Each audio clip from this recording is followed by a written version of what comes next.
Beyond this edifice lay my sole hope of escaping this demon-infested wasteland. The time-streaming device contained therein offered my only prospect of journeying back into Nosgoth's early history. Unless I discovered some means of breaking the seal, I was condemned to be stranded here eternally. Hey everybody, welcome back to Carn Plays Reaver2. So Raziel has gotten himself stranded in the future and has once again ended up in the swamp area, and he finds the door to the alternate time streaming device, and it's got like cracks in it. But he still can't get through the door, so he needs to find a way to basically open this door and see if he can find a way to the pass.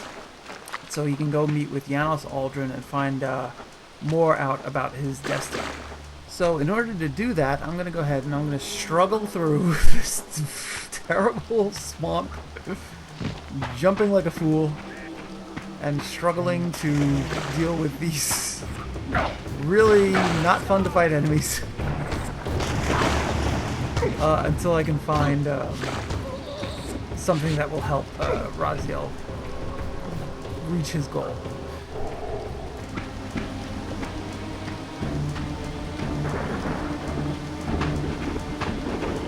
The passage of time had indeed cleared my way forward, enabling me to explore the northern mountains of Nosgoth. I was anxious to discover if some evidence of Janos Audron's existence might still remain. So Raziel heads north and he finds the town that Janos Audron used to quote-unquote terrorize, that is mentioned in Blood Omen, actually.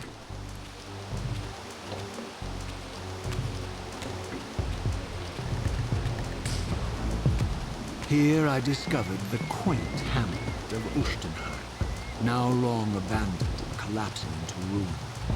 Legend claimed that Janos Audron terrorized its villagers until the Sarafan hunters ferreted him out and destroyed him. If there was any truth to the old tales, the lair of the infamous vampire could not be far away.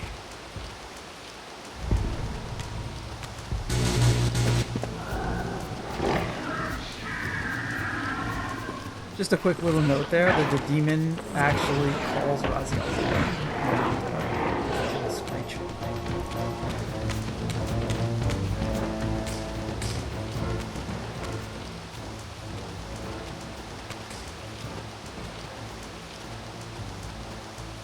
This edifice was clearly not crafted by human architects. As the figure beneath the balcony silently attested, these were the aeries of winged beings.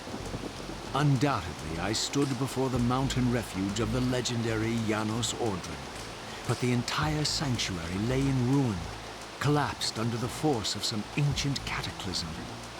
As I suspected, the time streamer's deception ensured that I was centuries too late to unearth anything of consequence here.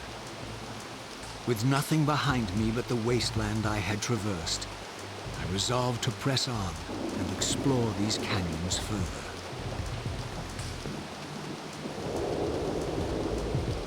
Oh no.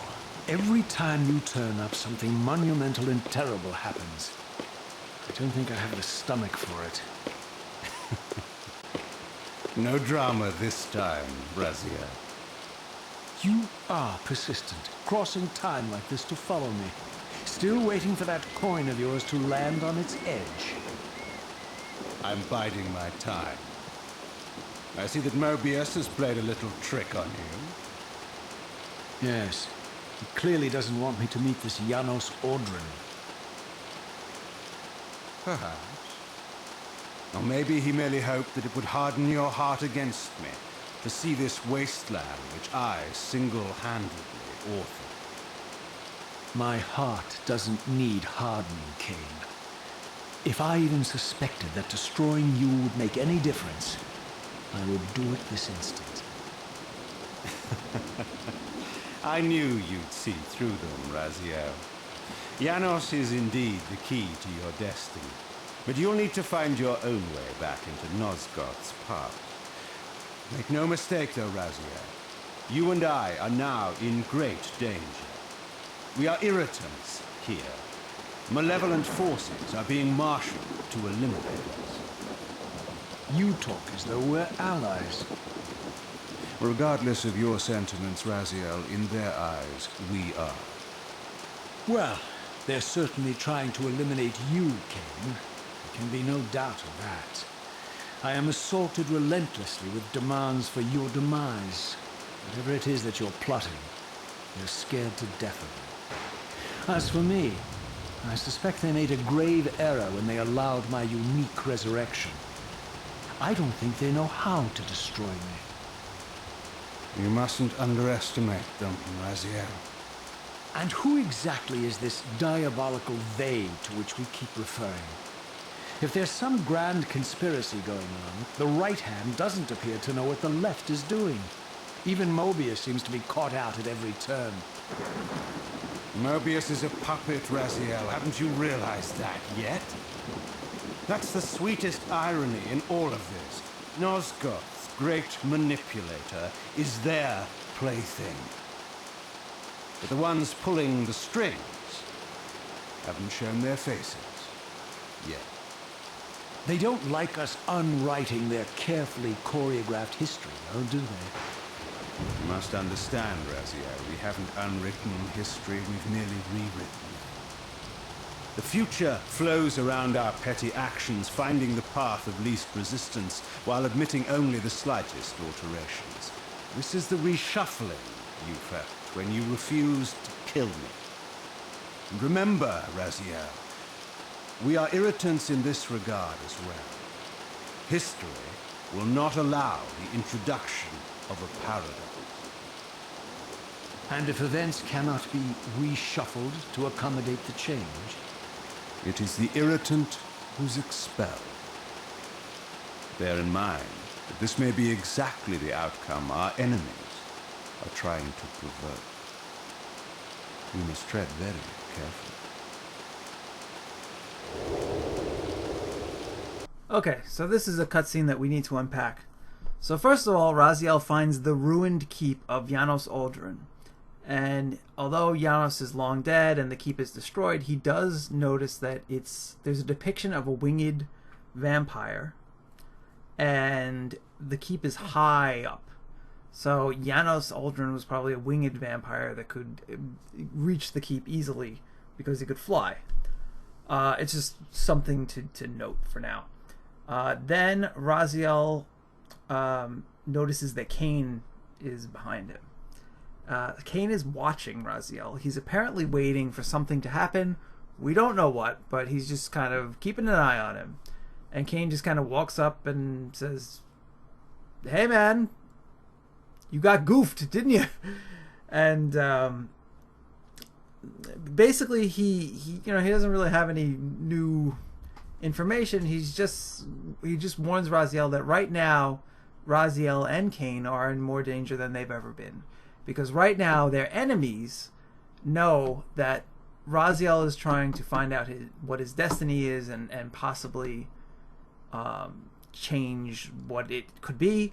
And Kain also is now still alive, which he's supposed to have been destroyed at this point. And Kain is up to something too. So their enemies are more frightened of the two of them than ever. And Raziel says, like, the way you talk about it, it's like we're buddies. It's like, well, Kain is like, listen, I know you hate my guts, but to them, we are buddies. Like, we are the same. Like, we are the only real danger to them that there is. So they're watching us carefully and they're treating us like we are allies in this. So Raziel says, "Oh, okay, so who is they? Like, who are these grand enemies of ours?" And Kain is like, "I don't know. They haven't shown themselves yet, but they're definitely there. Like, I can see their workings." And Raziel mentions Mobius, and Kain is like, "No. Mobius is just their plaything. Like he's the one who manipulated me and manipulated you, but he manipulated time, he manipulated William the Great, but he's just their idiot, basically." So this grand enemy is powerful and cunning, and they use the Time Guardian as like a pawn in their chess game. So they're a dangerous enemy, and Kain is just warning Raziel about that. And he also mentions to Raziel how time works. So time, he says, is like a river. There are certain events that are set, and if you try to change time, time just kind of keeps flowing in that direction and then just makes minor adjustments for the change you try to make. If you try to make a change that is so monumental that time can't like right itself, you'll be the one who's expelled. Like, you'll be the one who's wiped out of time. And Kain warns that this might be what their enemies are trying to accomplish. Like, their enemies might be fooling them into thinking that they can do something about this, just that so they make a fatal mistake and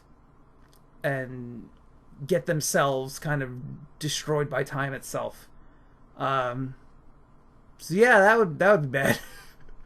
And then Kain just kind of leaves after issuing Raziel this warning. So Raziel heads to the north and he finds this temple here, which is guarded by these demons here, which he fights here, and then he gets totally murdered here, and then the demons chase him back into the spirit realm here, and murder again right about here. And then Carn starts losing his mind about here, and then I have to do this all over again from here, and I have to eat all these souls and fight the demons again, and I fucking hate this game. I can't stand that the combat is so bad, and it fucking drives me nuts, and all the enemies drive into the spirit realm, and you die instantly, and then you gotta go all the way back, and you gotta get the right Reaver, and then you gotta go back. So anyway, Raziel enters the temple. The scenes I discovered here were unambiguous. This race of winged beings, the architects of the pillars and the creators of the Reaver, were Nosgoth's first vampires. Their bloodthirst appeared to be a curse inflicted upon them by their vanquished enemies. These images confirmed the truths that Kain had divulged to me, but I had been too incredulous to accept. I struggled in vain to see how the pieces fit together, how Kain intended to escape the dilemma of his destiny, and what role he had plotted for me, and why Mobius and the dark powers with which he seemed to be allied were so desperate to see Kain dead, and so intent on me being the instrument of his execution.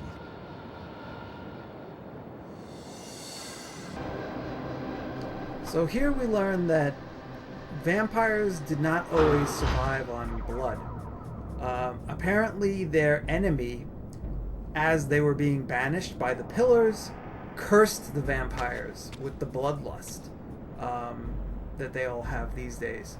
And these vampires, like these ancient vampires, are also depicted having wings. So Janos Audron is apparently one of these ancient vampires. So once again, Raziel realizes that, like, this guy is the guy who has the answer. So now I have to do the Wind Temple, which has these weird hearts that come out of the wall, and you gotta. There's a blue one, and I grab it and I run it all the way back through all the chambers, and I run and I put it in this corpse that needs a heart apparently, and then I get lasered because I don't realize that there's different color hearts, and I put the blue heart in the green corpse. And I run all the way back because I don't actually know what went wrong. And then I look at the colors on the wall and I'm like, oh, I guess there's different colors. So I take the blue heart and I run all the way back and I run down here to the blue corpse.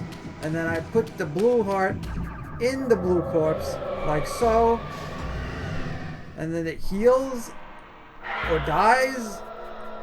And Raziel's like, oh, it's a soul. Okay, that's cool.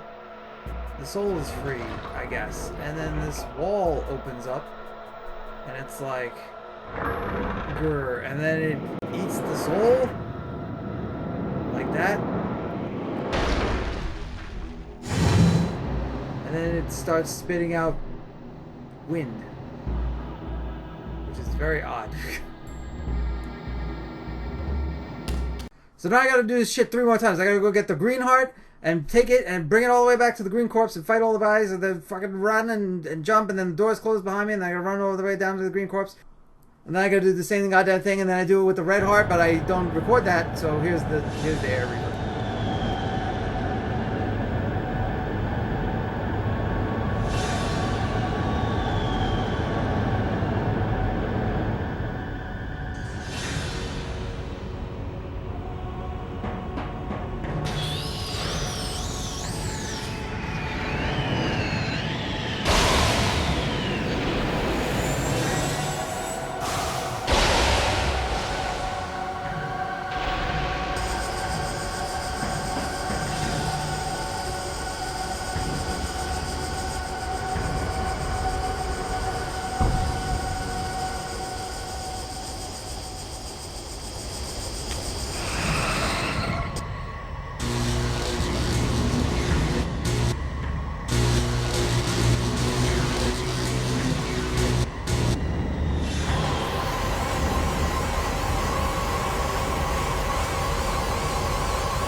As the Reaver drained the forge of its vital energy, the tempest receded. I recovered myself and paused to admire my newly forged weapon, now imbued with the elemental power of air. Thus armed, I hoped that I now finally possessed the means to escape this wasted land.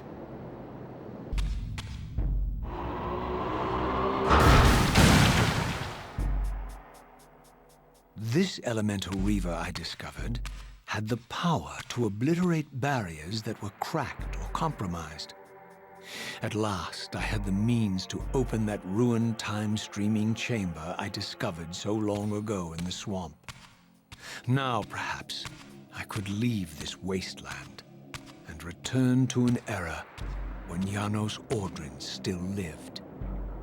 So now I gotta run all the way back down through the mountains, through these guys, fucking through the demons, through the swamp, through the lake, through up the wall, down the wall, up the wall again, fight the demons, fight the guys, fight all of this to get back to a freaking time streaming device that was locked in the wall, so the air reaver can break down the wall, so I can get in, so I can go back to the past, so I can talk to Janos Audron. And I die, and I fight a lot of fucking ghosts and stuff like that, and it sucks, and I hate this game.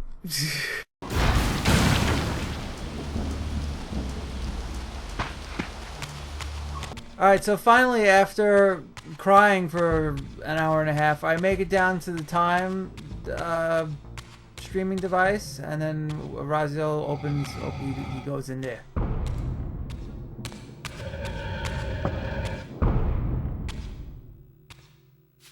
I had no choice but to act purely on blind faith. There was no way to tell what era this device was tuned to, and I had neither the knowledge nor the means to set the machine myself. I hesitated only briefly. Then, throwing the switch, I hurled myself into oblivion and relinquished my will to the hand of fate.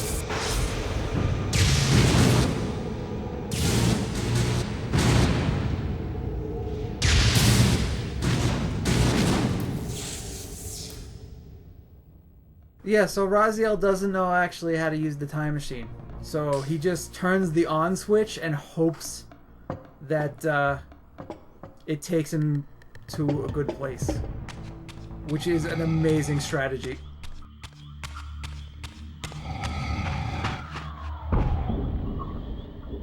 Beyond all hope and against all probability, it seemed that the device had unerringly delivered me to the era I sought. For these were Sarafan banners, and these vampires apparently the victims of their crusade. The coincidence seemed too convenient to naively ascribe to fate, but whether my opportune arrival had been orchestrated by Mobius or some other influence, I didn't know. If Janos Audron still lived, I would find him, but I was wary of further deception and resolved to tread carefully. So against all hope, Raziel ends up in the time that he was searching for. The Sarafan are waging their crusade, and there are dead vampires, and that shit doesn't make any sense. So someone must have wanted him to be here. For all the butchery of Mobius's crusade, this massacre was somehow more chilling. The killing fields of the Sarafan betrayed a kind of orderly ruthlessness, the cold-blooded righteousness of the true believer. So this is an amazing line, and I love this part. So Raziel in his head believed that the Sarafan were like the good guys, waging war on a plague against Nosgoth. But then he gets to this time, and he sees that, like, you know, Mobius's vampire hunters were killing vampires, like, because they were afraid and because they wanted to survive. But these guys are, like, zealots. Like, they believe it is God's wish that they kill vampires, and they do it with deadly efficiency, and they look monstrous.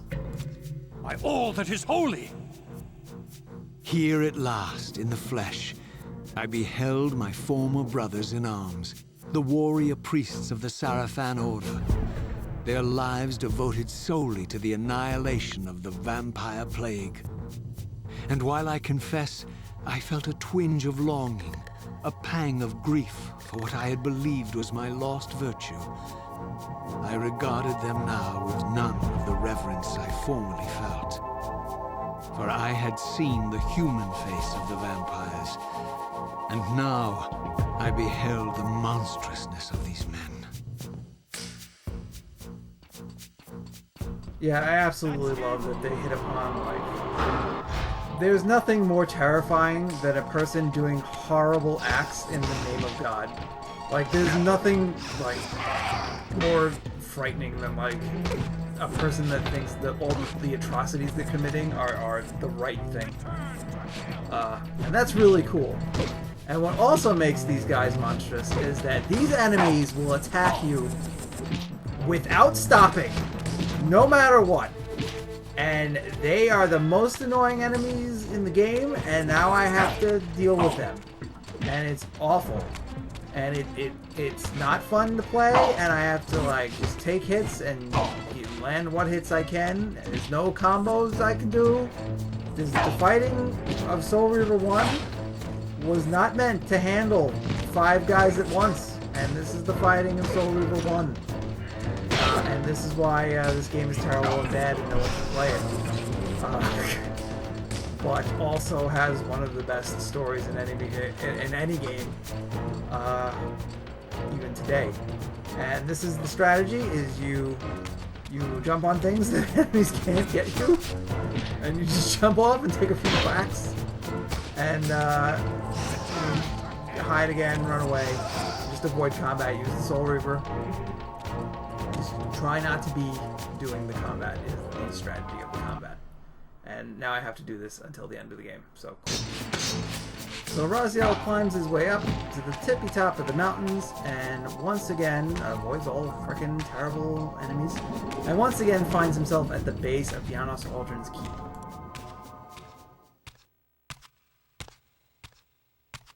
After my long journey, I finally stood on the threshold of enlightenment. For here was Janos Audron's mountain retreat, intact and unblemished. The upheaval that would one day topple this ancient edifice had not yet occurred. And while I had no certainty that Janos still lived, this scene boded well, for I presumed that the collapse of the retreat must have followed the ancient vampire's demise. There was only one obstacle. How to reach the balcony suspended at that maddening height, so far beyond my reach. For this was the architecture of winged creatures. The tattered ruins of my wings were of no use. I would need to devise some other means into that mountain.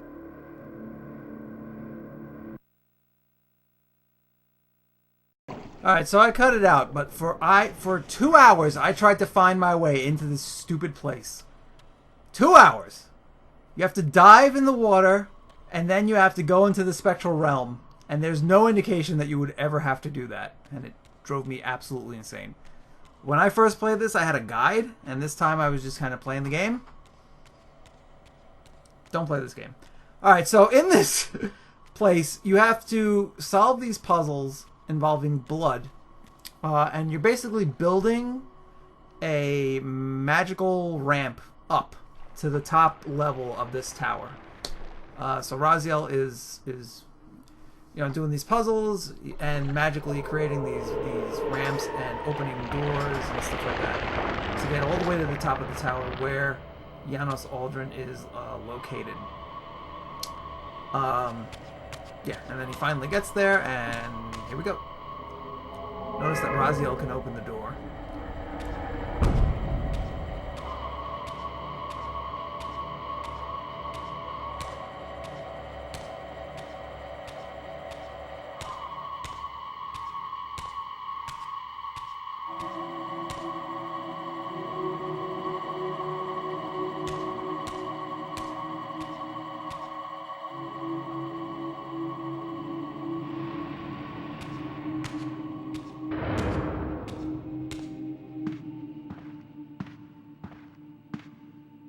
Janos Audron?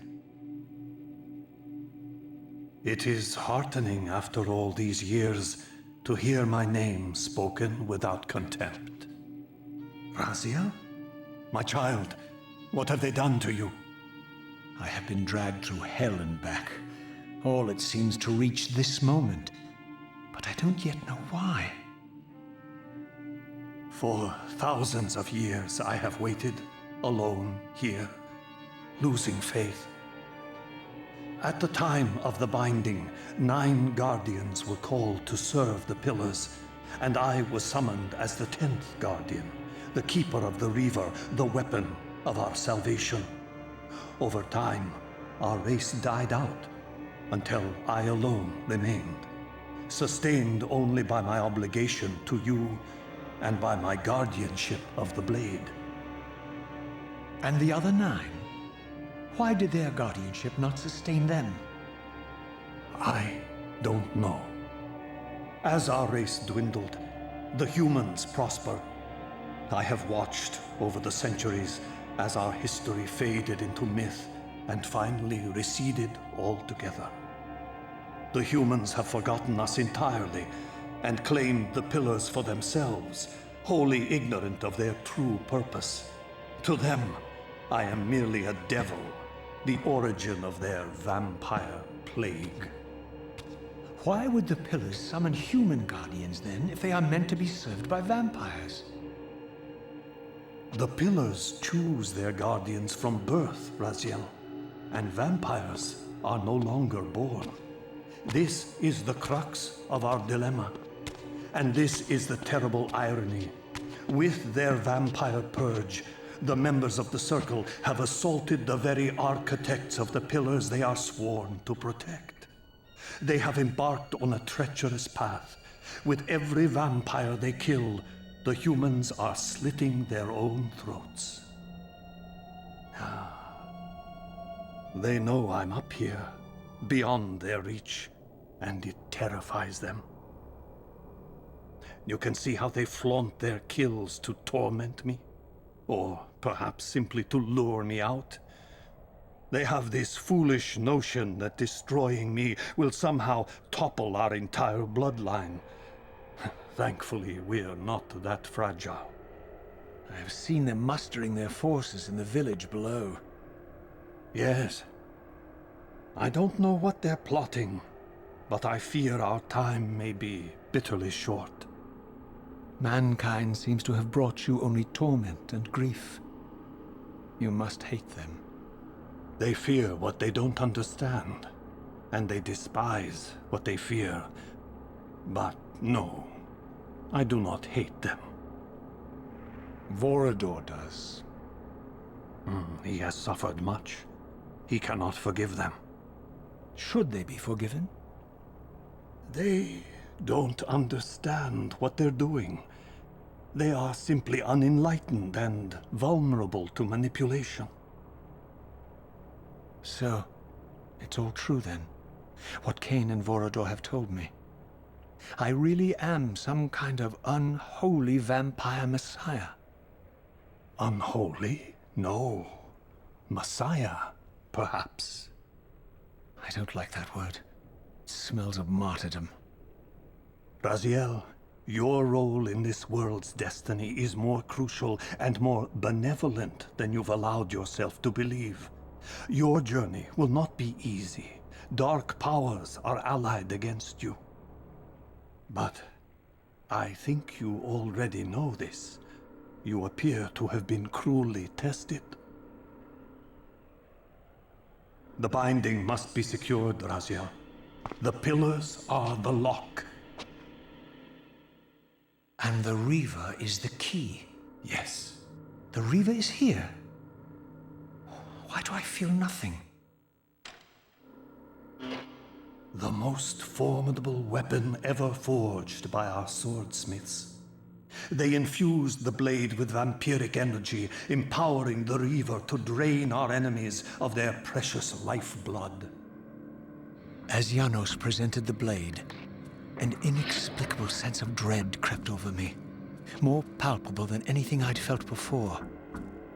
I was at once horribly repelled by the sword, and yet irresistibly compelled to touch it, to take it up. Please, take it away from me.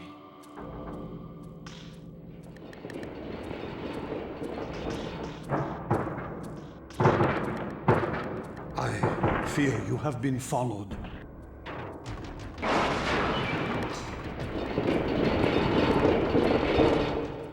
You must save yourself, Raziel. Janos! No!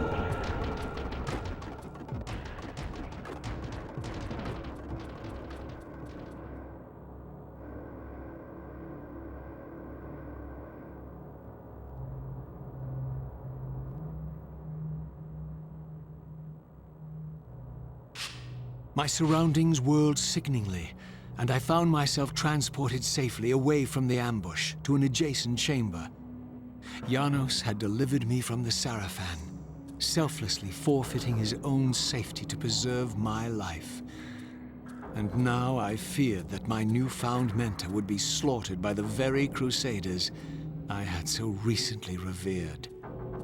The irony pierced me, and with dawning horror, I realized that I had been duped by Mobius from the beginning. For the Sarafan had simply followed the path I gullibly blazed through this sanctuary, and had arrived bearing Mobius' staff. Thus armed, they had Janos at their mercy. Through the door, I could hear them battling, less than a dozen paces away. But it may as well have been 1,000 miles, for this barrier was sealed by elemental forces I did not possess. It seemed Janos had conveyed me into the heart of the fire shrine. I thought perhaps if I could galvanize the forge and imbue the Reaver in time, I might have a slim chance of saving Janos from his grisly fate.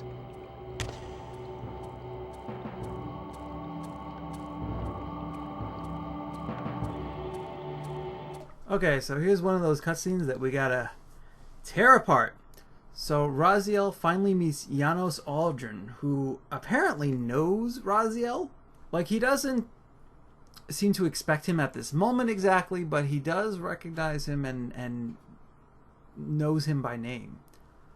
So Raziel tells Janos that he's here, but he doesn't exactly know why. Janos says that he is the 10th Guardian, the Guardian of the Reaver, and he's been a Guardian for 1,000 years. In this one place, hated by the humans, and just been waiting. The other Guardians, the 9 Guardians of the Pillars, have apparently died out.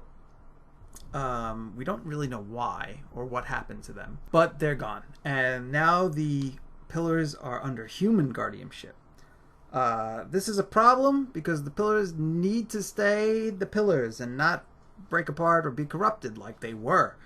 So Raziel says, well, why are the humans being given guardianship if this is such a problem? And Janos says that the Pillars pick their guardians at birth, and vampires aren't born anymore. So Raziel is kind of taken in by Janos Audron. Like, he seems benevolent and not like he's trying to manipulate Raziel. He seems to be speaking the truth. And he says Raziel's starting to see like the vampire's side of things, And he says, like, oh, maybe Kain and Vordor are right then. Maybe the pillars have to go back to vampires. And Raziel says, like, am I supposed to be, like, the savior of the vampires? He calls himself, like a unholy vampire messiah. And Janos is like, you know, you're not unholy. Messiah, you could possibly be. And Raziel's like, I don't like that, man, because messiahs, they get killed. And, you know, he's not too keen on dying for the cause of vampires. So, then Janos shows Raziel the Reaver. Apparently, the pillars serve as like a lock against the vampire enemy, and the Reaver is apparently the key to this lock. And Raziel, when he Raziel even questions that the Reaver is here at first, because he doesn't feel that like weird time displacement that he felt the other times. But what he does feel is he feels like an emptiness. He feels like a fear of the blade, and also he has this weird feeling that he wants to pick it up.